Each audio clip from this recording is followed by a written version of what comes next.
सत्ता में अब बात करते हैं एक ऐसी खबर की जो देश के करोड़ों लोगों के लिए है जो रेल से सफर करते हैं। यहां पर आपको बता दें कि भारत में रोज औसतन 2 करोड़ 40 लाख लोग ट्रेन से सफर करते हैं। सत्ता के बहुत सारे न्यूज मित्र होंगे जो अक्सर रेल से सफर करते होंगे। ये खबर विशेष तौर पर उनके लिए है। दरअसल हाल में ही रेलवे ने किराया बढ़ाने का ऐलान किया है। 1 जुलाई से रेल किराए में बढ़ोतरी की घोषणा की गई है। ये दलील दी गई है कि पिछले 11 वर्षों में अब तक सिर्फ 2 बार किराए में बढ़ोतरी की गई है। लेकिन सवाल है कि क्या ये सच इतना ही है?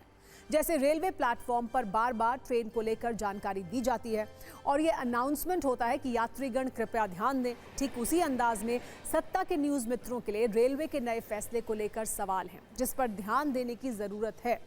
तो सत्ता के न्यूज मित्रगण कृपया ध्यान दें। सवाल है कि क्या किराया वाकई 2 पैसे प्रति किलोमीटर बढ़ा है? यहाँ पर वाकई शब्द के बहुत मायने हैं जो आप आगे समझ पाएंगे। क्या डायनामिक किराए के नाम पर टिकटों की बोली लगाई जा रही है? क्या प्रीमियम ट्रेन के नाम पर रिकॉर्ड तोड़ वसूली की जा रही है? क्या ये यात्रियों की जेब ढीली करने का तत्काल प्लान है?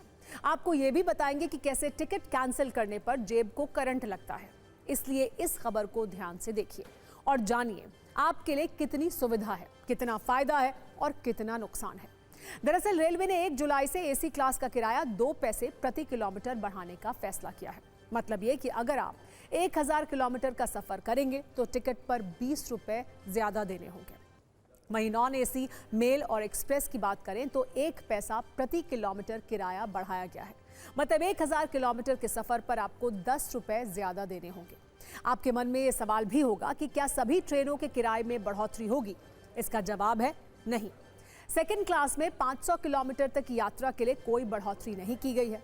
रेलवे का कहना है कि मोदी सरकार में अब तक 2 बार ही रेलवे का किराया बढ़ाया गया है। 2014 और 2020 में किराया बढ़ाया गया था। अब 1 जुलाई से तीसरी बार किराया बढ़ने जा रहा है। लेकिन इसके पीछे की कहानी बहुत बड़ी है। सवाल है कि क्या रेलवे के किराए को लेकर रेलवे के दावे 100% सच हैं? ये बात सत्य है कि आधिकारिक रूप से 2 बार ही टिकट की कीमत बढ़ाई गई। लेकिन इससे भी बड़ा सच ये है कि डायनामिक किराया, प्रीमियम ट्रेन और अलग अलग सुविधा चार्ज के नाम पर रेल यात्रियों से एक्स्ट्रा पैसे लिए जा रहे हैं। मतलब रेल यात्रा के दौरान लगातार आपकी जेब ढीली हो रही है।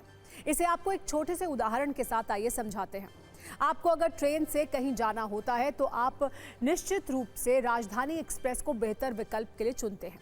यहाँ पर नोट करने वाली बात यह है कि तेजस एक्सप्रेस राजधानी से भी प्रीमियम है और इसके लिए 5% एक्स्ट्रा चार्ज देना पड़ता है।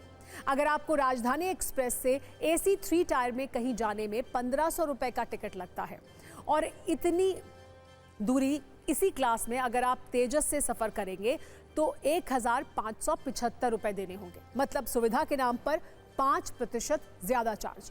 आपके मन में यह प्रश्न भी उठ रहा होगा कि किराया नहीं बढ़ने के बावजूद कैसे जेब पर असर हो रहा है, ज्यादा पैसे खर्च करने पड़ रहे हैं। इसे भी आप बहुत आसान भाषा में समझ सकते हैं। तेजस एक्सप्रेस में डायनामिक मूल्य निर्धारण होता है। डायनामिक मूल्य मतलब सीटें कम, किराया ज्यादा। इसमें टिकट की कीमत मांग और उपलब्धता के आधार पर बदलती है। 10% सीटों के भरने के बाद किराया 10% बढ़ जाता है।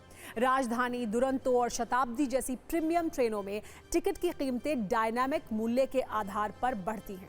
रेल यात्रियों पर एक्स्ट्रा चार्ज वाली कहानी सिर्फ प्रीमियम और डायनामिक मूल्य तक सीमित नहीं है।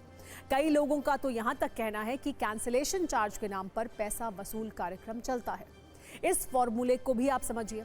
अगर आप ट्रेन के प्रस्थान होने से 48 घंटे पहले AC फर्स्ट क्लास और एग्जीक्यूटिव क्लास का टिकट कैंसिल करते हैं तो 240 रुपए का चार्ज देना होता है।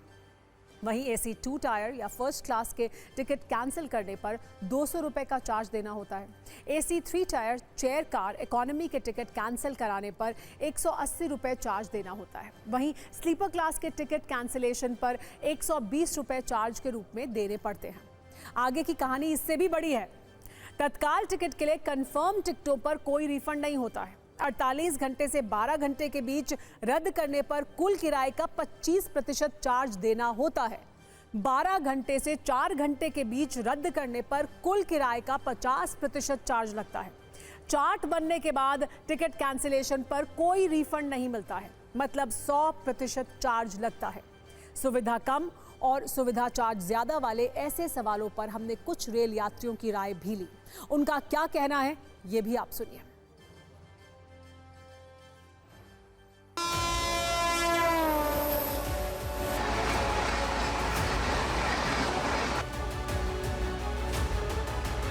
रेलवे सूत्रों के मुताबिक आगामी 1 जुलाई से रेलवे का किराया बढ़ने जा रहा है। हालांकि मोदी सरकार की बात करें तो ये तीसरी दफा होगा जब रेलवे का किराया बढ़ेगा। पहले 2014, फिर 2019 और अब 2025। लेकिन बड़ा सवाल ये है कि आखिर इस किराए का बोझ जो आम आदमी पे पड़ेगा, क्या उनको उस लिहाज से रेलवे में सहूलियतें मिल रही हैं? पैसों के मामले में सुविधाओं के हिसाब से तो सुविधा मेरे को नहीं लगता कि जिस हिसाब से पैसे वसूले जा रहे हैं उस हिसाब से सुविधा मिल पा रही है, क्योंकि पैसे का बोझ तो सिर पे डाला जा रहा है। और ये कहा जा रहा है कि ये कंपटीशन कर रहे हैं विदेशों से कंपटीशन के चक्कर में जनता के ऊपर तो पैसे का बोझ बढ़ाया जा रहा है, टिकट के बोझ बढ़ाया जा रहा है, किंतु वो सुविधाएं वो दे नहीं पा रहे हैं। हमें कंफर्म टिकट कभी नहीं मिलती। तत्काल के अंदर हालत ख़राब है, तत्काल में टिकट नहीं मिल पाती। अगर किसी तरह महीनों पहले टिकट बुक करा दी और टिकट हमें मिल भी गई, रिजर्वेशन हो गया, तो अंदर जब ट्रेन में जाते हैं, ट्रेन की हालत सही नहीं है, ट्रेनें साफ़ सुथरी नहीं है।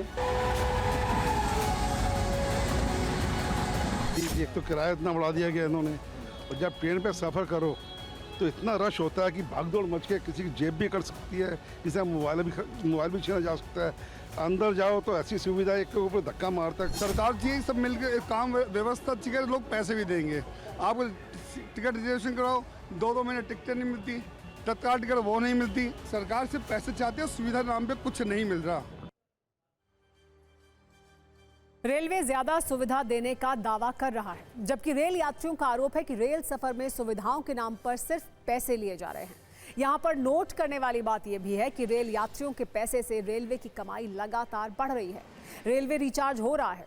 2019-20 में यात्रियों से 50,669 करोड़ रुपए की कमाई हुई। वित्त वर्ष 2022-23 में ये कमाई बढ़कर 63,417 करोड़ रुपए हो गई। वित्त वर्ष 2023-24 में 70,693 करोड़ रुपए की कमाई हुई और 2025-26 में 92,800 करोड़ रुपए की कमाई का अनुमान है। इसे रेल यात्रियों से रेवेन्यू से लगभग 16% ग्रोथ माना जा रहा है, जबकि सरकार दलील देती है कि हमने सुविधा के नाम पर किराया बढ़ाया है।